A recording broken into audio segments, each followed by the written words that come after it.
إن الحمد لله نحمده ونستعينه ونستغفره ونعوذ بالله من شرور أنفسنا ومن سيئات أعمالنا من يهده الله فهو المهتد ومن يضلل فلا هادي له أشهد أن لا إله إلا الله وحده لا شريك له وأشهد أن محمدًا عبده ورسوله يا أيها الناس اتقوا ربكم الذي خلقكم من نفس واحدة وخلق منها زوجها وبث منهما رجالا كثيرا ونساء واتقوا الله الذي تساءلون به والأرحام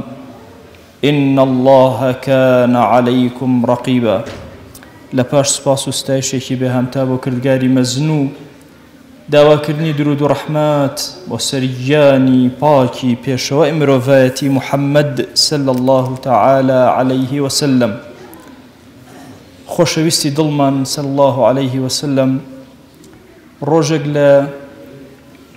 مزگەوتە جوانەکەی مەدینە پرسیار لە هاوڵان ئەکات، ئەفەرمێ کەسێکی زۆر بە شکڵ و هەیبەت جوان پرسیاری کرد ئەم کەسە چۆن ئەبینن؟ ئەوانەی دەوروبەری فەرمویان ئەمە کەسێکی زۆر گەورە و شەریفە، جێ ئەوەیە کە هەر قسەیەکی کرد گوێی لێ بگیرێ، ئەگەر شەفاعەتی کرد شەفاعەتەکەی لێ وەربگیرێ، پیاوێکی زۆر گەورە دەرەکەوێ، کەسێکی زۆر داما و لە سوچێکی مزگەوتەوە کەوتبوو جلی شپرس فەرمووی ئەمە چۆن ئەبینن؟ وتیان وەڵاهی ئەمە لەوە ناچێ هیچ کەسێک لەسەر زەویە گوێی لێ بگرێ.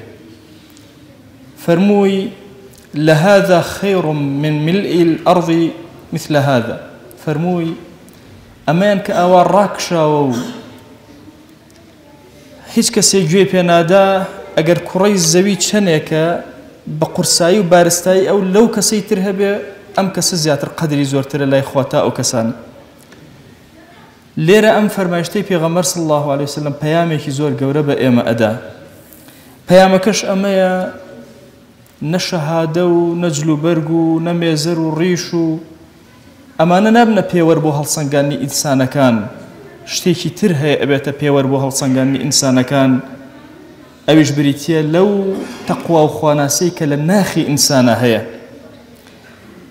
پێغەمبەرگیان صلی الله عليه وسلم ئەفەرمێ إن الله يحب العبد التقي النقي الخفي. خوا عبدێکی خۆشەوێت کە عەبدایەتی خۆی بەباشی ئەکات، تەقوای هەیە لە دڵیە، نەقی و پاکە، خەفی و شاراوەیە، خۆی دەرناخات، خۆی ون ئەکا. بابەتێکمان هەیە لە شەریعەتی ئیسلامیە پێوترێ خەبیئە، واتە سری ئینسان، نهێنی ئینسان. هەموو ئینسانێک لەم سەرزەویە کۆمەڵێ سری هەیە،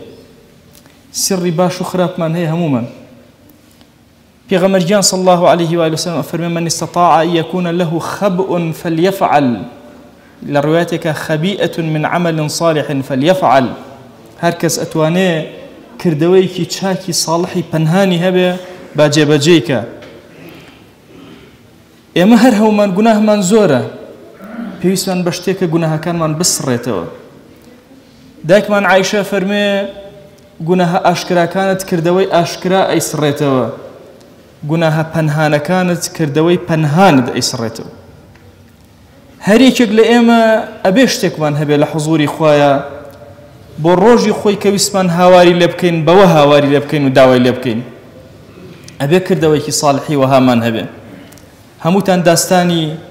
ئەو سێ کەسەتان بیستووە کە گیرۆدە ئەبن لە ئەشکەوتێکە، هەر کەسە کردەوەیکی ساڵحی پەنهانی خۆی ئەڵێ خوا دەرگای خەیری لێ ئەکات. بۆی ئەفەرموون یەکێک لەو تەوەسولانەی کە ئینسان زۆر پێویستە بیکە ئەوەیە داوا بکە لە خوا بەو کردەوە ساڵح و نهێنیانەی کە هەیەی. جاران پیاوە گەورەکان لە حیاتیانە کە ئەنووسراوە ئەیانوت قەدەس الله سره، خوا سڕەکەی تەقدیس کا بپارێزێ. ئەو سڕەی کە هەر یەکێک لە ئێوەی ئیماندار هەتانە زۆر گەورەترە لەوەی کە لە ئاشکرا هەتانە. خۆشەویستی دڵمان سێ ڕۆژ بە کەسێک ئەڵێ ئەمە ئەهلی بەهەشتە، صدقه و صیامێکی زۆریشی نییە و شۆنوێژی زۆریشی نییە، تەنها خاوەنی دڵێکی پاکە بەرامبەر بە ئیماندارە نهێنیەکەی لێرەیە. گوێی لە دەنگی قاچی بیلالە لە بەهەشتا کە پێشی کەوتووە ئەی بیلال تۆ چیت کردووە یا ڕەسوڵ الله هیچ شتێکم نییە یەک شت نەبێت دەست نوێژم گرتوێ دوڕکات نوێژم کردو کەوابوو ئەکرێ ئێمە ئەنواع جۆری عیبادەتی سەریڕەتمان هەبێ و جێبەجێکەین و ئاگامان لێ بێ تایبەت ئەوانەی کە بە قەولین زۆر زۆر ئاسان بۆ هەر یەکێک لە ئێمە لەوە ئەچێت دڵێکی پاکی تۆ ڕزگارکەری تۆ بێ لە قیامەتە لەوە ئەچێت تەنها سێ خوێندنی قول هو اللات لە کاتی خەوتندا بێتە ڕزگارکەری تۆ کە نهێنی تۆی و کەس پێت نازانێت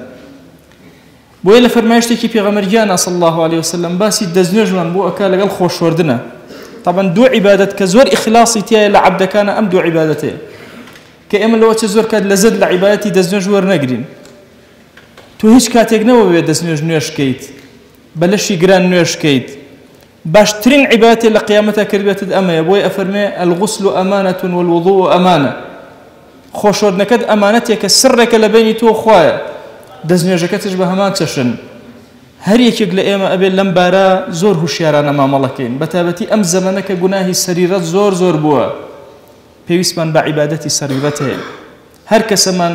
لە لای خۆیەوە بڕیاری شتێک بدە جۆرە عیبادەت هەڵبژێرێ لەگەڵ یا بژی بە گەنجی بە پیری لە سەرەمەرگە هەموو کاتێک ئەو عیبادەتی تەرک نەکرد بێ سڕی بینی ئەموو خوا بێ هەتاوەکو ڕزگاری ئەوی یەکێک لەو شتانەی کە لە ڕۆژی قیامەتە ئینسانەکان ڕزگار ئەکا ئەو پەنهانیانەیە کە کردویان خۆشەویستمان ئەفەرمێ حەوت چین هەن لەژێر سێبەری عەرشی خۆیان چینێک ئەوانن کە بەتەنیا بەبێ ئاگایی خەڵکو لە سڕیا گریاون چینێک ئەوانن کە کەس نەیزانی و سەدەقەیان کردووە بۆیە ئەفەرمێ صەدەقەة السر تطفئ غضب الرب ئینسان کە بە پەنهان بەخشندەیەک ئەکا و کەس پێی نازانێ تووڕەیی خوا لەسەری ئەکوژێتەوە نامێنێ هەر یەکێک لە ئێمە پێویستی بەمەیە پرۆژەیەکی بۆ ژیانی خۆی تەشکیل کردبێ پرۆژەی عەبدایەتی پەنهان کە کەس پێی نەزانێ ممکنە دڵی پاکت بێ کە هەر ئێوارەیەک بەسەرتا هات هەرچی مسلمان لەسەر زەویە گەردنی ئازاکە ئەوەی غیبەتی کردوێ ئەوەی ماڵی خواردو هەر شتێکی کردو بەرامبەرت ممکنە پرۆژەکەی تۆ بریتی بێ لە سوژدەیە کە کەس پێت نازانێ لە دوور کات شەو کە هەڵ ئەسیت و شەو نوێژ ئەەکەی لەوە ئەچێ پێویست بێ لە چەند ئەستەغفیرڵڵاهێکت کرد بێ لە کاتی خەوتنتە چەند ذیکرێکت خوێندە بێ کە هیچ کەسێ و ماڵ و مناڵشت پێی نەزانی کۆتا قسم لە خزمەتانە زین العابدین حوسێنی کوڕی ئیمامی عەلی ڕەزا و ڕەحمەتی خوای لێبێ ئەفەرمێ زۆر کات خەڵک ئەیانوت حوسێنی کوڕی ئیمامی عەلی کەسێکە کە بەخشندە نییە هەتا ئەو ڕۆژەی کە وەفاتی کرد ئەو ڕۆژەی کە وەفاتی کرد 300 ماڵ لەناو مەدینەیە ماڵی فەقیر دەرکەوتن کە خواردنەکەیان بڕا اینجا تێگەیشتن کە ئەمە حوسێنی کوڕی ئیمامی عەلی ئەم فترە زۆرەکە بە ئاشکرا نەیبەخشیوە 300 ماڵی ناو مەدینەی بەخێو کرد بۆیە ئەکرێ ئینسان کردەوەیەک بە پێی قەدەرە و مەقدەرەتی خۆی هەیبێ لە بینی خۆی و خوایە لە کاتی پەنهانیا جێبەجێ کردبێ لە کاتی پەنهانە دوعای پێ بکە لعل دوعاکانی گیرە ئەبێ خوایە لێت ئەپاڕێنەوە لێت ئەلاڵێنەوە لە تەواوی گوناهەکانمان ببوورە یا رب العالمین یا ربی خوایە گوناهێ بە ئاشکرا کردومانە عەفومان کە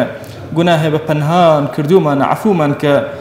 یا ربی خوایە داوات لێ ئەکەین بە ناوی جوانت بە صیفەتی بەرزە بە ئیسمی عەظەمت دەرگاکانی خەیری خۆت بەسەرمانە بکەرەوە یا ربی خوایە هەرزانی و فەڕەحی و ڕەحمەت و بەرەکەتی خۆت بەسەرمانە ببارێنە إلهي لد أبارنا ولد ألا علينا ولا جناه دايك وباكمان ببورا هركز ما فيك بسرمانا واللي ببورا يا ربي خويا داود لي أكن بكرمي خوت ورحمتي خوت ما الله ما نقلاك يا رب العالمين فنا أقرن بتو خويا للرياء فنا أقرن بتو للتكبر خويا فنا أقرن بتو للعجب يا أكرم الأكرمين خويا أم إيمان دارنا هاتونا تمالكيتو أمان السجدة بو هيج كسيق نابا تنها بوتو نبي ركوع لبردم كسا نابا تنها لحضوري تو يا نبي خويا أمان دسي زليل دعاء برزناكنا وتنهى لمقامي تو يا نبي يا إلهي دعاء كان نجرابك ادعوا الله وأنتم موقنون بالإجابة